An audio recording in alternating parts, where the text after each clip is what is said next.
Ayun guys, good afternoon sa inyo lahat. Yan po yung connection ng power at saka sa control para sa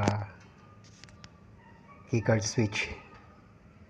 Ito pong nandito ay para sa line side, galing po dun sa breaker sa main. Tapos ito po yung para sa load side, papunta naman dito sa breaker dito para sa room. Tapos ito po yung sa coil ng contactor. Ito yung neutral na connection dun sa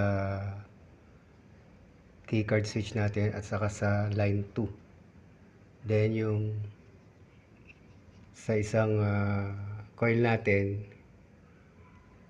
yung out, at tapos itong line 1, ito yung in. Ito yung may switching.